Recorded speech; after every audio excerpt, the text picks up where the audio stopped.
our guest can kind of clear me up on that. And he was just saying, man, I've got over 400,000 miles on my truck and I have never had to do a parked regen, which is, pretty impressive stuff. So he's kind of like, is that normal? And I said, well, someone's taking really good care of their truck. And I did say, if you're ever in Atlanta, come by and see me. And he did. We talked a lot about how his truck runs, what he does to keep it running. And lo and behold, he talked a lot about AMSOIL. Of course, like anybody who doesn't live under a rock, I've heard of AMSOIL, but didn't really know, much about it, what it did, what it's supposed to do. And actually, hearing the success story from an actual user really piqued my interest. And I asked him, I said, who do you get this from? Where do you learn about it? He goes, I work with Eben Rockmaker, which actually doesn't even sound like a real name, but it's real. Trust me. And when you meet him, he definitely looks like an Eben Rockmaker out of Las Vegas, Nevada. Unlike what they say, what happens in Vegas stays in Vegas. If it's something that happens that will improve the reliability of your rig, I want to tell you about it. So anyway, without further ado, we have Eben Rockmaker on the other line here. There he is, from his home in Las Vegas, Nevada. And I've been enjoying getting to know him, getting to know his products. And so, here we are. So Eben, what do you got to say about all that? I love the story. And yeah, it started way back. Oh my gosh, this is 4 years ago with Clinton. And he was on my YouTube channel. Then he bought the products, and then, all the way up to where you led to. This is 400,000 miles later. I think he had a 2019 Freightliner Cascadia with the X15 Cummins motor. And so you're hearing 400,000 miles later with, I guess you said, Jim, no regen. Is that right? That is correct. And what is a regen? So, that's a great question. Swear word to many to many truckers. But so when any truck that has functioning after treatment, they're going to have the DOC and the DPF, and the main working component of that is the DPF, or the diesel particulate filter. And what that does is catches all of the soot and ash, and we'll talk more about that in a second, that comes off of the as you burn the diesel fuel. Now, in a perfect world, if diesel combusted 100% efficiently, there wouldn't be any soot remaining, but it's not 100% efficient all the time.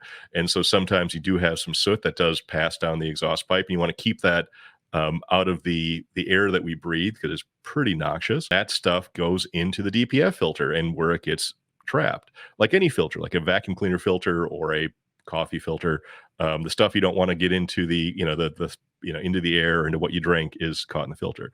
Now the soot will build up over time, and when you do a regen, what the truck will do, either passively or actively, and I'll talk more about that in a second, is will add a little unburned hydrocarbon, a little unburned diesel fuel into the exhaust stream.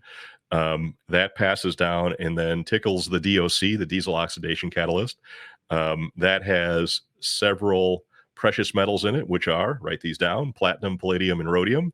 Of the three, the platinum is the cheap one, and the rhodium's the expensive one. I think $14,000 an ounce for rhodium and $1,200 an ounce for platinum. But when the hot exhaust comes off the engine mixed in with this unburned hydrocarbon, and it hits that DOC, it increases the temperature from whatever the exhaust temp is, which is usually 700 or 800 degrees plus or minus off of the engine, and it will ramp it up to about 1100 degrees Fahrenheit. And just like when you clean your oven, you crank it up to 500-600 degrees, that heat goes in there and burns up the soot. The soot is really, for the most part, unburned diesel fuel, so it'll turn much of it into gas, and it passes down to the rest of the system and is cleaned by the SCR, and out it goes. If everything works properly, all that should come out of your tailpipe is water and nitrogen, and some carbon dioxide. But so that's what the regen is. Now, Clinton's truck does passively regen, because that's just going to happen while you're driving. But what he was talking about, he's never had to pull over and do a parked regen. A parked regen happens when a lot of times when somebody will, if they don't have an auxiliary power unit, an APU, and they're parked in a truck stop overnight and they're taking a snooze and they don't want to freeze or melt, they idle their truck so that they can have heat or AC. And that idling, since the engine is running at a lower RPM, isn't generating enough heat to burn the soot off of it. So, Mm. a lot of times you'll have to do a parked regen to kind of burn that off, or it's just, if you have a lot of buildup because of, having, the fuel not burning quite right or whatever it is, the passive regen that happens while you're driving doesn't do the trick. So you need to pull over and do a parked regen. Clinton has literally been hammered on that truck for, you know, a long time, almost 500,000 miles, and has not had to do a parked regen yet. And that has everything to do with the additives he uses as well as how well he maintains the truck. That's awesome. So what is the RPM when they do that park to regen? I don't know. It's kind of you're kind of stumping me on that one. More, it's more than than it would be just idling. And when somebody does a parked regen or a forced regen, you'll hear that, on some trucks, it roars. It really goes. If you can avoid a parked regen, you're avoiding, just the time you got to sit there twiddling your thumbs while you wait for it to finish. You're also avoiding the additional wear and tear on your engine and the fuel that you're burning just to run the engine hard enough to generate enough thermal energy, enough heat to cook off that soot. Keep in mind, I said there were two things that end up in your DPF. One of them is soot, which is a natural byproduct of combusting diesel fuel. There is ash. Ash actually comes from your motor oil, and that will build up, and so the quality of your motor oil can make a big difference of it. And of course, the fuel additives, if they're good and functional fuel additives, will cause your fuel to burn more efficiently, more completely, which gains you some fuel economy, because you're getting more energy out of every gallon of diesel. But it'll also, because the diesel fuel is burning more completely, there are less waste soot because it's burning more thoroughly. Falls right into the wheelhouse of Mr. Rockmaker, because he's got stuff in bottles that's designed to do all that stuff. Yeah. So how long do they usually sit there and idle? I'm curious, because I never asked Clinton all this stuff. Well, it's, talk about when he's, you're talking about idling, like, when he's doing his rest at a truck stop, or Yeah, like the um, park regen. I wonder how long those usually take. they can take a long time, and it can literally take 30 to 45 minutes, 30 minutes to an hour. And Wow. if your DPF is in rough shape, if it's really full, that truck's going to try really, really hard to burn the soot out of there. And it could run, I've heard people saying that this thing ran for 2 hours and eventually just gave up. Hmm. And that's a lot of wear and tear on the engine, a lot of noise, a lot of heat, and a lot of fuel. So a parked regen's not the end of the world. It's what the truck is designed to do. But you do want to really, if you're starting, what happens is people say, well, I haven't had to do any regens, and then they'll say, well, I had to do one once every 2 weeks, and then it'll be once a week, then twice a week, then once a day. And then pretty soon the truck gives up.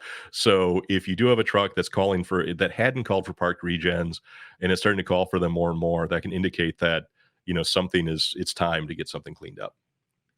But yeah, so we threw up a picture on the screen. We've got the before and after. So up above is is a dirty DPF. Down below is what a clean one looks like. And the dirt there isn't just on the surface; it goes all the way down. Like this particular DPF is probably about a foot thick, and the soot and ash embedded in there will pretty much go, through the entire thing. So it's important to get out. But what the regen does is burn the soot, but it doesn't eliminate it. My analogy is like my garbage can here. I can sit there and I can squish the things down in here, give myself some more room, but eventually I got to take it out to the trash outside because there's no more room. So regen is kind of like compressing everything down, burning it off, but it doesn't magically make it disappear.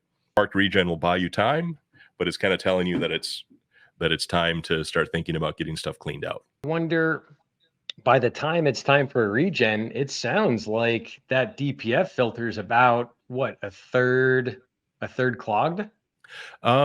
It varies so much by by engine and truck and how it's driven, and what environment it's driven in, that sort of thing.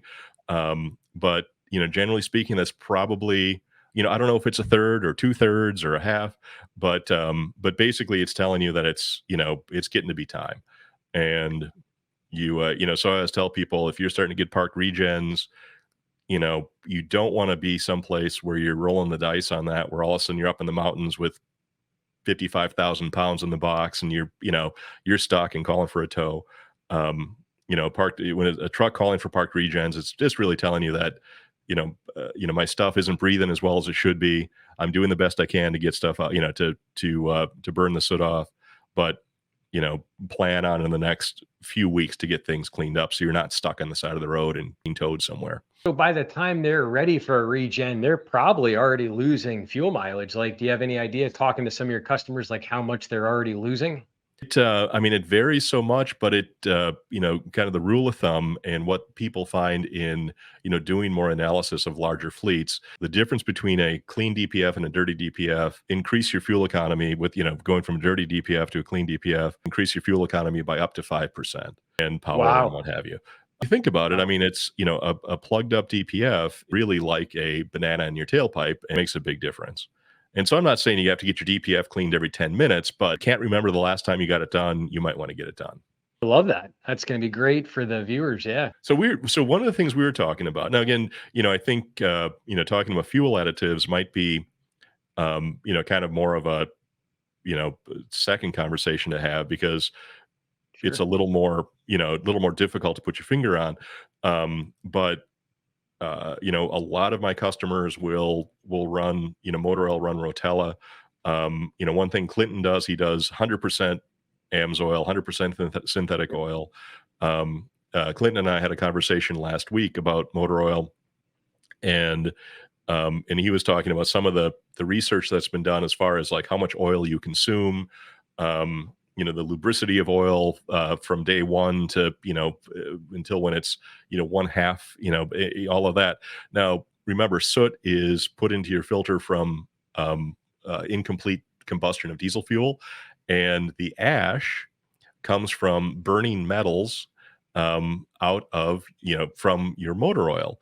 And Clinton can speak more about this as far as like what metals are naturally in motor oil, as far as the actual chemistry of the motor oil. But also when oil breaks down, it builds up metals from the actual engine as well. And I was really astounded to learn that some of these full synthetic oils, and Clinton can explain about what makes a full synthetic, because I didn't realize this, but a full synthetic oil can be labeled full synthetic and it is not necessarily 100% synthetic. And Yep. maybe that's something Clinton could talk about the difference between putting in a decent oil, a Rotella or whatever it is, combined to putting in a real decent oil like an AMSOIL. And yes, it's more expensive, but does it end up costing much less in the long run, not just from the oil changes, but also from improved fuel economy, also from reduced maintenance and things like that. I again, using Clinton as an example, I think he's a good testimony for the success a person can have by using extremely high quality motor oils. I agree 100%. Yeah. Well, of Do you have course any you agree, because questions, I'm, Jim, that because I'm convincing. we But should but I go? but it's just but I'm more concerned. Like, what what do you have to say about motor oil? Like, the thing is, you can get Rotella all day long at Walmart. It's good oil, nothing wrong with it. Um, but what about that compared to an AMSOIL? The biggest difference is an oil manufacturer, like you were saying, they can call a full synthetic when it's only 25% synthetic. So it's kind of misleading. A lot of people, they go, man, on my next oil change, should I go with this synthetic blend, which is usually 1 to 15% synthetic? Oh, And then you got the full synthetics, which are only like 25% synthetic and more. And most of them just barely meet the industry standard. And for instance, something like this, compared to the cylinder scuff test, the Detroit diesel, 6 times more wear protection than that test, and you'll actually see that on the site. They talk about it, and so it's the actual film strength that's keeping the metal parts separated, and it's kind of like if you think of jagged rocks and how much friction they'd have if as like a mineral oil, and then you got the 100% synthetic, which would be more of like these little teeny marbles, and they're all almost exactly the same shape, size, and the way they fit together. There's a lot less friction, less heat, less wear, and less oil consumption because it seals the cylinder. So the cylinder seals and And it's the same thing with a lot of the fuel additives. And a lot of people, they've never tried it. And it's like, once you try something, then you kind of get the whole experience. And Clinton was one of my first to try the oil. And now he's actually on to the 10W30 is what his favorite is now. And he actually saw a big bump in fuel mileage with that. What would you talked about that with him using different grades of oil, um, and uh, so he actually went to a heavier or lighter weight oil. And what was his concern? He was concerned that he would. I guess you're talking about he was running one type of oil, started running another type of oil. What made him not want to switch, even though he was successful once he switched? What was he afraid of? He wasn't afraid of anything. He just wanted to try to get his toes wet and see how much better fuel mileage he could get, because he's super technical with his truck. And this is like an OEM viscosity. About 90% of everything comes with the 15W40. And basically, the 15 stands for the winter weight. And then the 40 stands for the operating temperature viscosity, which is at 100 degrees Celsius, which is 212 degrees Fahrenheit. So he actually initially went to a 5W30 and he was happy with it. But I even recommended the 10W30, which has a little bit less cold flow additives for the cold, and it'll hold up a little bit better in the high heat. So he ended up going to the 10W30, which at the moment, that was his favorite. And he got a bump of fuel mileage on the highway. I'm going to say somewhere in the neighborhood of a half a mile a gallon. And then his city, is maybe zero 0.2 average better, but accumulatively it saves, a lot over the mileage of the year. So Right. so at the moment, that's what his favorite is. And a lot of the new diesel trucks, like I think the Power Stroke, they all come with 10W30. And the big scare is it thick enough to keep That's those metal parts separated? And a lot of the times, it's actually not the viscosity, which a lot of people think, it's the actual quality of the oil. And when it's the 100% synthetic, that's what makes quite a bit of a difference. And that's what he went through, that process of doing the oil analysis, which we shared on my YouTube channel, Synthetic Oil Protection. And there was so much less wear metals than his previous oil, which he'll talk when he comes on what he used before. But basically, the wear metals were so low, and I was blown away. I'm like, man, I can't believe the wear metals are that low with that thin of an oil. Because I used to think, you want to stay thick, keep that metal separated with the viscosity. But the way the AMSOIL is, it doesn't shear down, and that has to do with the base stock that holds those metal parts separated, doesn't thin out under high heat and pressure. And this is 80% of this is a base stock, and then the 20% are additives, like the cold flow additives, which is the winter weight. And then you got the anti-wear metals, zinc, phosphorus, and all your other, sulfated ash and stuff like that, which is in all motor oil. And then another thing that is really good is the cold flow additives on these, that it doesn't break down like a lot of the other oils as it oxidizes. For like every 18 degrees hotter the oil runs, the lubricant oxidizes at twice the rate. This oil will break down significantly slower than the other oils. So after you have a used oil, when you cold start it, you're going to have that extra protection because those additive packages aren't as oxidized. So that's one of the big benefits of him going over to this oil. And then he's able to go about 3 times the OEM interval with the 10W30 is what he was doing. And we did the oil analysis, which if you want, Jim, you can share a link to that. I think that would be good for them to see, okay. and they'll see his results. Super cool. And so and again, I'm a pretty smart guy when it comes to DPFs and what have you. I'm not, I don't have the depth of knowledge when it comes to motor oils. But you had said that there are metals in the motor oil, correct? Zinc, sulfated ash, and phosphorus, and those are all the usual additive packages. There's other ones that are very limited, like moly, and there's a couple other ones that are in there, but they're such a small percentage Okay. of what's in it. And I get a lot of people there. They go, "Oh, I have a sensitive emission system," and they go, "I don't want any metals in my oil." But it's like, if you had this and you burn basically 76% less oil, which compared to the Detroit diesel standard, and you'll see it under this product link, this burns about 76% less oil consumption. And that's basically the blow by going through the pistons. And so if you don't burn any oil, you're not going to really have any metals in your filters. So that's exactly, so that is the ash comes from the metals, and the metals come from just what's designed into the oil itself, and also so two things. If you're not using, what Eben's talking about here is you'll have more oil consumption, which is just natural. And all oils have metals in them, so those metals will burn and end up as ash in your DPF.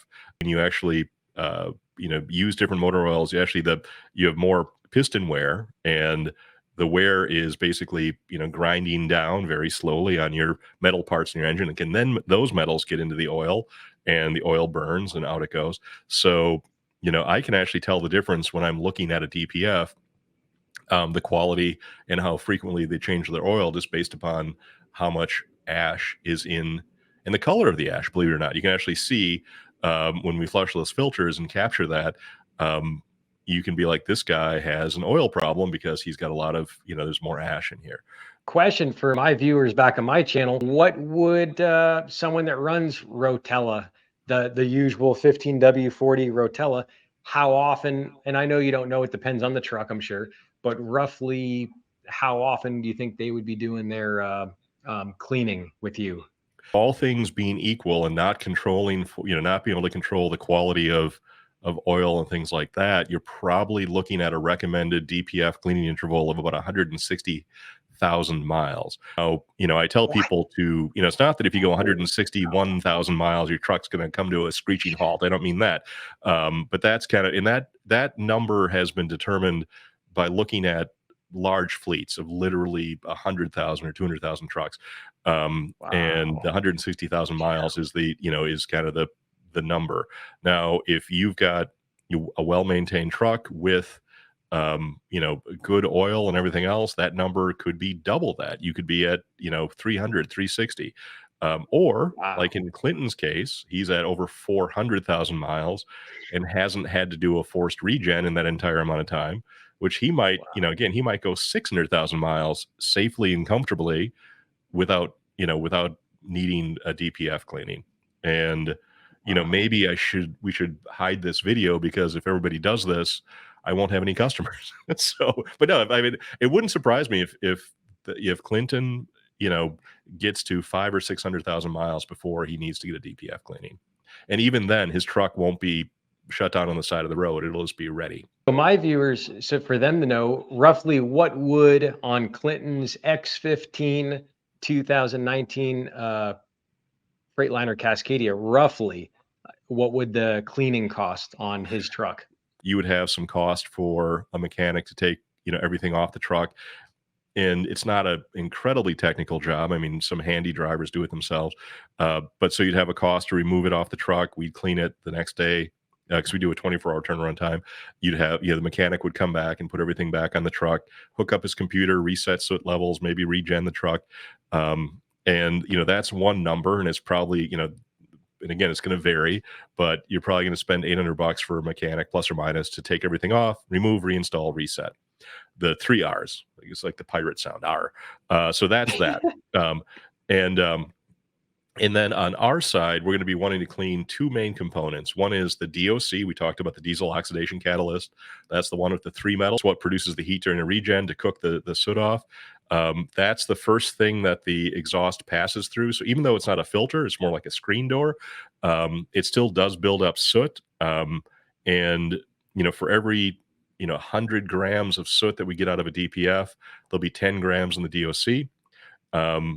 Some people don't clean the DOC, but we do recommend it, because what happens is if you don't clean the DOC and you clean the DPF, the flow rate will improve, and all of that soot will jump from the DOC into the DPF. Not the end of the world, doesn't hurt anything. It just means that you got your DPF dirtier faster, and you have to clean it again. So get the DOC done.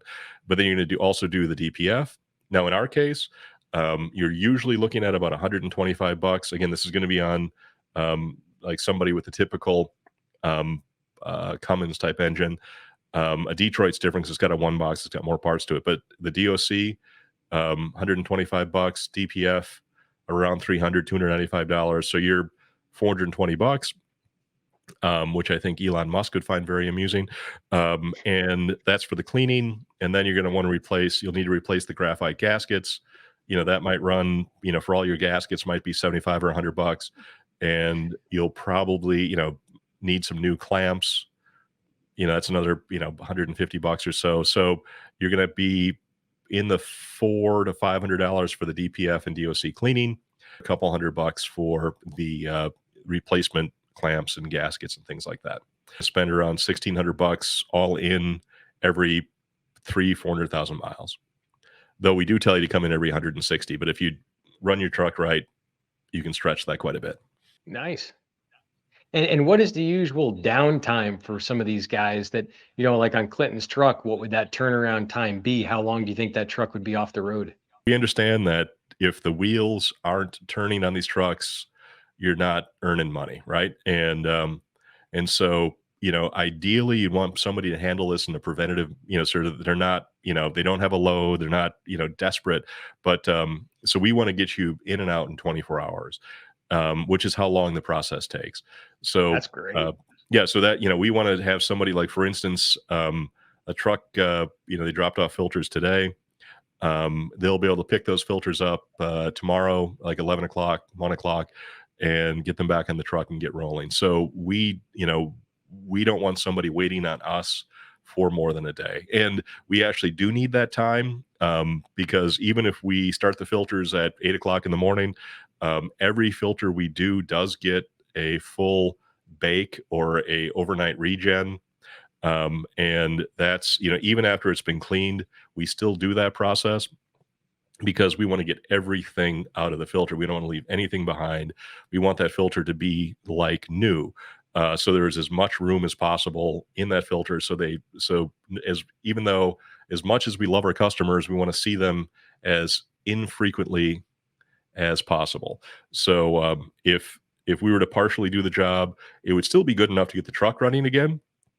But if we leave, 10% of the soot and ash in there, two things. One is it's going to get dirty faster because there's less room for more junk. When you leave anything behind in the filter, over time, it does what's called sintering.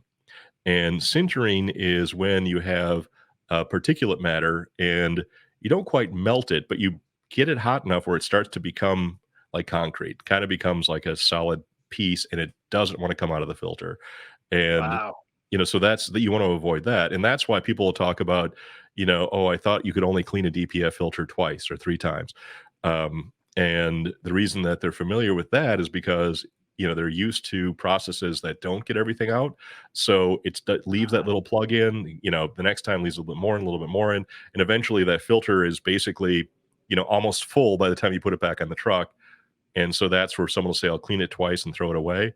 We want to clean it properly. And if all goes well, and if something doesn't go wrong in the engine where you have something that overfuels, produces a ton of heat that does damage downstream in the after treatment, again, cross your fingers. We should be able to make a DPF last the life of the truck.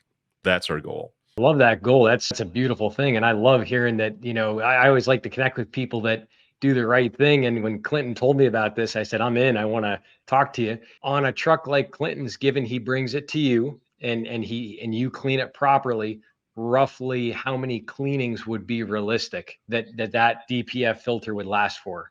His truck, and knowing the quality of the Cummins after treatment, which is excellent. It's real durable, very cleanable. Wow. So let's say, he finally comes to me and, let's just be, let's say 500,000 miles, just for round numbers. If he's still driving the truck in the same way that he's been driving it, I probably wouldn't need to see him again until he's got 1 million miles on it. By then he's probably going to be ready to trade that thing on something else. But in theory, if you really like the truck and wanted to keep it, if everything kept running the same way, I'd see him again at 1.5 million and then at 2 million. And, so on and so forth. But, at that point, he's probably going to, get an engine rebuild and, there's going to be something else going on. But literally a person like Clint um, comes in at 500,000 miles. I would see him again in 1 million, and then see him again in 1.5 million. And in theory, if you just kept driving that truck, I'd see him at 2 million and still be cleaning the same DPF. Life of the vehicle, usually. Wow. So the whole stigma type thing that I hear that, oh, we just had to get a new DPF for this truck and that truck. Because I just spoke to someone here in town actually, and they just said that, and this is at like 170,000 miles, but I think it was a tow truck, but that's a lot of idle hours. But basically, you're saying if you maintain it properly, even bringing it to you, you can do 4 or 5 good deep cleanings, and as long as it's properly maintained, it'll make it through those 5 deep cleanings, and it really can last the life of that truck. Absolutely. Now, your friend with the tow truck is, that's a little different than Clinton because it's a medium duty vehicle, and when those guys, the Ford F350s and 450s and the Ram 2500s and 3500s and the Duramaxes, right? Which are going to be ambulances, tow trucks, flatbeds, and yes, they have a lot of idle time on them, and sadly, those DPF filters were never designed to be cleaned. Go to the dealership and you've got a Ford F350 or 450 or whatever it is, or a Ram, and you're just like, well, I've got, and let's say that the truck is well maintained and everything else, right? Nothing's broken; it's just doing its job, and now it's full. The Ford dealership will tell you 2 things. They'll say, one, the bad news is your DPF is full, and guess what? You've got to replace it, and that'll be $7,000. And the worst news is get in line because there's 147 people in front of you waiting for one. And we can probably get you one by sometime around Christmas. It's a tow truck that's not making money while you wait for this filter to come in. I had an ambulance company where they were all based on Ford frames, and we cleaned filters for 3 of their ambulances that had been down for 6 months waiting for parts to come in until they found out about us. And so we took those 3 filters, got them cleaned 24 hours back. And cleaning the filter on a medium duty requires a different process. You can check out our TikTok videos on this. We show it all the time. And it does cost a bit more. It's about $750 flat to clean the DPF and DOC on a Ford F350. That same that version of that truck. And we did 3 DPS for them, and it was literally half the price. No, it was less than half the price of replacing one, and they got their assets back on the road 24 hours later. So it was a win-win all around. I mean, I really appreciated and enjoyed, the revenue and the business, and they were thrilled that they were able to get this all done so quickly and for a fraction of the cost and get their ambulances back in the road. What would it cost on, say, like a Duramax, just a regular pickup truck everybody drives, then an ambulance, and then like Clinton's truck? Like, what would those 3 prices roughly be? Well, it's, I don't have them all, memorized, but I know it wouldn't be out of the realm of possibility that the replacement DPF for one of those ambulances, which is going to be a Ford F350 or F450, even though the above the frame, it's different. It's basically the same underneath, same exhaust system. I believe those are around $6,000, maybe $5,700. I'm not sure about a Duramax, how much they sell those things for. I do know that we just picked up a DPF, DOC, and SCR off of a Cummins 6.7. I think it's a box truck that had a 6.7 in it. That it lost a turbo, so it pumped a bunch of oil, downstream into everything, DPF, DOC, and SCR. And Oof. I think they were talking about $11,000 or $12,000 to replace those components. And it's going to take us some elbow grease to make that right. But we'll probably do that all for $1,500. So on Clinton's truck, A lot of times drivers replace their DPFs because they're like, well, hey, it's been 300,000 miles. Why not just replace it? But you're probably looking at, a DOC could cost you, all of $4,000 for a Cummins one, 3,800, they're not cheap. Because again, they're full of platinum, palladium, and rhodium, expensive stuff. DPF, I mean, to replace a DPF and DOC on Clinton's truck wouldn't surprise me a bit if it was $8,000. Downtime would be at least 2 days, and it would be at least about $8,000 on his truck. Now, again, if you were to put a new DPF and DOC on his truck, and let's say he, ordered it from the dealership in advance, he could pull in and be in and out in a day, but, Oh, wow. because if you have the parts there, you basically take the old ones off, put the new ones in, out you go. But, so on one hand, if you work with us, you have to, you do have to be patient and wait, give us a day. But, I don't know, maybe but you're going to get everything done for, $500, $600, $700 on my side. And, so a tenth of the price of replacing it, because remember that if you're going to put a new DPF and DOC on your truck, you'll still have to pay a mechanic to take your old filters off, pay a mechanic to put your new filters on, hook up the computer, reset, all that stuff. So that doesn't go away. So if somebody's willing to hang tight for 24 hours and save 90%, we're all about it. Yeah, I never knew that. So a little bit of clarification if I got this. There's a DPF filter, and then the other thing is you said it's a DOC. Is DOC. that right? So the DOC is first. So the exhaust flows to the DOC, and some people call it a catalytic converter, but it's the catalyst. So the DOC is the real magic piece of this whole thing. The DPF is just a garbage can, just a filter, just catching, it's just sitting there passively catching soot. The DOC is super interesting. And I always wonder, how do these guys figure this stuff out? In a regen, the truck will squirt a little unburned diesel into the exhaust stream, which flows down, which is about 700-800 degrees. When that temperature from the exhaust and that additional hydrocarbon, that additional unburned diesel in the exhaust hits that DOC, alakazam, it increases the temperature by about 400 degrees or so, and that produces that intense heat that you need to burn off the soot and convert it into ash. With a neglected, basically emission system, would need a replacement of the DOC and the DPF. Well, honestly, you'd probably just do the DPF. All right. But but I've seen people replace DOCs when they don't need to. But yeah, let's, so basically be just replace the DPF unless it's not so many people are real reactive about this though, because they'll say, oh, my truck's not completing a regen. And a lot of times the dealers say, oh, you need a new DOC and a new DPF, and that'll be $8,000.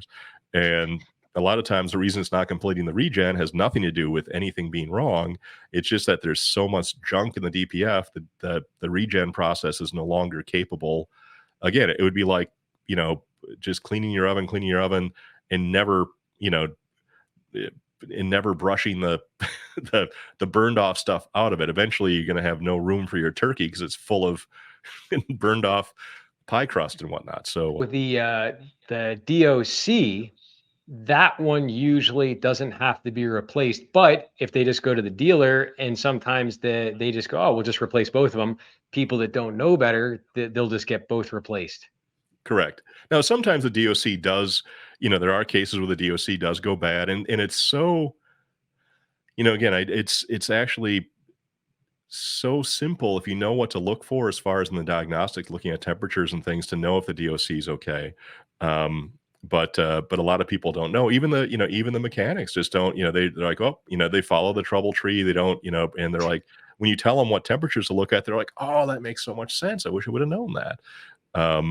And it has to do with, the truck will take a temperature of the exhaust before it goes into the DOC and after it leaves the DOC, and you should see that increase in temp.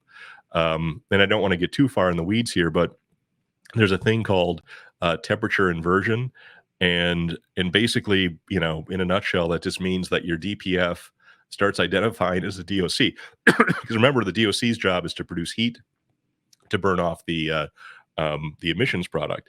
And what'll happen is if a DOC fails, and again, unless it just melts and falls to pieces, but if a DOC fails, what normally happens is those 3 precious metals, what they do is those will flush out of the DOC and get trapped in the DPF, because that's what the DPF does. It catches particles, and the particles of these precious metals will come out and make their way into the and that's almost 2,000 grams, 4.02 pounds of soot out of a DPF. Amazing. But Wow. so I was getting at with the DOC is if the DOC releases, like lets go of those precious metals to the point where it's no longer able to produce that heat.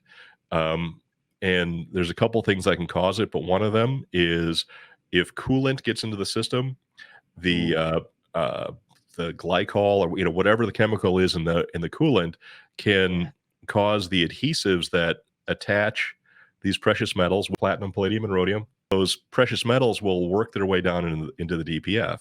So if you're just looking at temperatures, you can tell if the DOC is working well. 3 temperature sensors in every system: the inlet of the DOC, the outlet of the DOC, so the temperature before and after, and then there's a 3rd temperature sensor on the outlet of the DPF. And the smoking gun for a flushed out DOC is when your DOC isn't producing a lot of temperature increase, but your DPF is, which basically means that the precious metals are now trapped in the DPF, and the DPF is behaving like a DOC. The DOC is just there, just letting exhaust through it, not doing anything, just being lazy.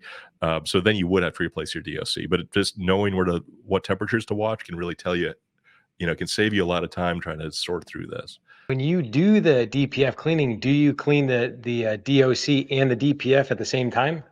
Yeah, well, they're separate. I mean, again, they're separate pieces, but yeah, they're run through the process at the same time, and they both get baked and everything, because what we want to do is, of course, get everything out, and we want them to look really nice. We don't want them to be, a dirty gray color. We want them to look nice and cleaned, as if they just fresh out of the box. Love that one picture on your TikTok. I looked on there, or it was your YouTube channel, and I saw that before and after. And that one picture, it looked literally after like a brand new filter. Yeah, that's our goal. And the thing is, that's why I always tell my guys, don't get your dirty hands all over these things, because again, it's not, handprint on a DPF isn't going to affect its performance, but we want that thing to go back to the customer where they go, wow, this looks like a brand new filter. DPF is made out of 1 of 2 materials. One is cordierite, and the other is silicon carbide. If you look at a DPF and it's kind of a tan color, that means it's cordierite. If you look at it and it's a gunmetal gray color, and usually it's squares, like checkerboard squares, but inch or so square, that's silicon carbide. And the DOCs are all made out of cordierite, coated with this precious metal plating, and say it with me: platinum, palladium, and rhodium. And rhodium. Yeah. Platinum, palladium, and rhodium. I like it. And rhodium. The motor oil has a big impact, probably more of an impact than anything else. Tell the folks again that your channel. What's your YouTube channel? Synthetic Oil Protection. I'm only on YouTube. You'll see me there showing how to get the best performance and lifespan out of any vehicle, from a string trimmer, weed whacker, 18-wheeler, to a push mower, you name it, show it all. My goal is to get people to get their vehicles run longer and Steve Ronger. That's what we do. Special thanks to my good man, James, way from Georgia. Thank you so much for letting me come on your channel. If you're new to AMSOIL and you'd like to try them, you can get the best pricing as the preferred customer. This is the best way to get your toes wet, up to 25% off. Also have is free shipping at $100 or more. The other one is the exclusive promotions. Now, the newest promo is free shipping at $50. Just type in FREESHIP, all caps. You'll see that down below where the link is. Free membership at the $500 mark. You're gonna see here in the channel is all these different oil analysis tests, which we show all the results on really what the differences are. End of the month, we do the giveaway. I love giving back to the community. When you use my link, that'll attach me to you. That way in the future, I can always answer all your questions on the products. Check out this video here. That's on Clinton's truck on the channel. Yeehaw. I love it. Eben, thank you very much. Have a great night. Thanks for watching. For DPF guys, Atlanta, Georgia, check out in the diddly-do below how to get a hold of us, TikTok and YouTube or those other places. And we're here to help you out. Come back again. Thanks for watching. Thanks, James.